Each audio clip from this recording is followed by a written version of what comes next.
I'm going to say something a little bit controversial. Um, Given all the existential concerns of the planet and the climate and, say, civilization run without a leash, I'm not worried. I'm not worried about global warming. I'm not worried about ecological collapse. I imagine it's not very cool to not be worried. So thank you for tuning in again. This series on relating to the transformation that is happening everywhere right now and how to find a deeper, I think, position of humility with that. I'm Robin. I'm a technologist. I work in video games for transformation. Our civilizational machine is expanding without consideration for the well-being of the planet, in much the same way a cancer does. I think the cancer metaphor is actually a really good one. It's reproducing unconsciously and in a way that only seems to serve the self, but at the immense cost to the ecological context that allows for it to survive. I just read the book Ishmael, which I've somehow not read in my years of existence. It's a wonderful book, and the picture it paints is, I think, it's really clear. It's like we've created an ecological stack that is hyper-focused on serving the whims, or on serving our whims. But the cost of that stack is a lack of diversity elsewhere, and actually an unstable structure, not only for our species, but for the ecology as a whole. Like a cancer. So why am I not worried? By the way, I'm not trying to exactly convince anyone else not to be worried. Maybe it's right for you to be worried, but there's another frame here that I think is useful. I think it's helpful when I get fixated on a problem to zoom out. And a lot of people are fixated on the problem of ecological collapse. Maybe they should be. But I also think it's useful to zoom out and recognize that it's not been that long that we've been aware that there's been a problem here. So, and it's not, I think, fair to expect civilizational adaptation at the same pace that individual adaptation occurs. And in that recognition, recognize that adaptation already is occurring. Now, it may not be occurring at a fast enough pace. But I think when we look around with an eye to look for the adaptation and to recognize that adaptation tends to happen at an exponential rate, not a linear rate, we see, firstly, a lot more attention shifting away from how do we expand the human machine into how do we live more at peace with our environment. And the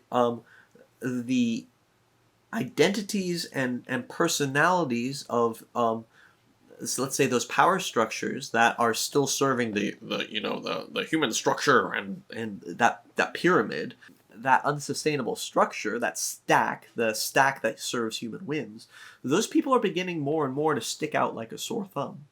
And change on a civilizational level takes generations, and it is taking generations. But I personally am really inspired by the changes I've seen, as modest as they are, and the changes that look like they're coming up right over the horizon. I see a lot of really, really intelligent and powerful people grappling with these issues in a way that is high integrity. And I see a lot of people in positions of power working on the big challenges, like how do we make how do we economically incentivize being a better citizen on our planet to make our economy, which is like a human ecology, more aligned with the ecology of life as a whole. Next, I have trust in the human spirit. We have an incredible capacity to learn, and the human spirit is life itself, speaking through us and moving through us. We aren't separate from the ecology as much as our recent ancestors have believed that they are separate from the ecology. We are learning to come back into alignment with that truth, that we are the entire ecology and we're responsible for our good citizenship in that. I find a really helpful frame is that of personal development. with a human being, you expect a human being to go through a stage of primary narcissism and to be a total asshole, and then to go through a stage of destructiveness and reactivity to their world around them before that person has enough sensitivity to the world to become what we think of as an adult. Now, given all of my optimism, whatever, there's still the reality of time, you know? It could take generations. We might not have generations. And I think the medicine is right there. And it's not medicine for other people, it's medicine for you. It's medicine for me. The recognition that we don't have time means we have to leave our drama and our bullshit at the door. And we have to drop in to knowing our gifts and to offering our gifts right now. We can't delay anymore. We can't get stuck in like, oh, what's happening to the world? We can't get stuck. We can't afford to be pessimistic. Not because pessimism is wrong, but because pessimism stops you from doing the work that you need to do. Stops you from sensing into the work that you need to do, and instead has you sensing desperately into the work that other people want you to do. That's what that's what pessimism does, and we don't have the time to be pessimistic. So I'm urging everyone that I can, but I'm urging a quality of optimism and a quality of seizing the moment right now and taking the time to figure out right now, what are you here to do? What are you here to do, and who do you work for? Do you work for your insecurities that just feel so wounded from when you were a child, and wouldn't it be just nice to like feel the little balm of satisfaction over that? Or do you work for life itself, which needs something from you right now? And if you find yourself being anxious and not believing in yourself, that's probably because your antenna isn't attuned to what life wants from you. And then the answer, I think, is meditation, and not worry, but finding stillness and then acting on the knowledge that comes from stillness. All right, so thank you for hearing me rant a little bit. And if you join me for a little meditation and knowing your gift and feeling into your gift, I'd like to invite you to close your eyes right now. This week is listening to what they might have to say, listening to yourself. Can you feel the ways you are lost?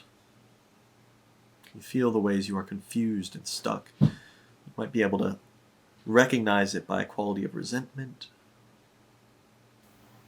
Just get past that into just feeling what's here, knowing you are here for a reason.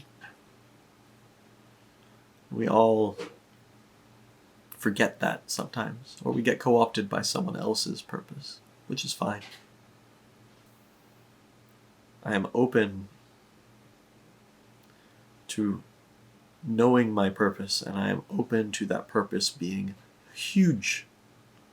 I am open to it being bigger than I am, and I am open to transforming to meet that purpose. You can open your eyes now. Thank you for tuning in. Please follow this channel, and we'll have 3 more episodes left. The next one is going to be about power. The one after that is going to be about technology. And finally, we're going to be exploring culture. I'd love to invite you into my own project, Sound Self. It's a digital psychedelic experience. We're in a beta right now, so if you're interested in joining that, please just follow the link in the description.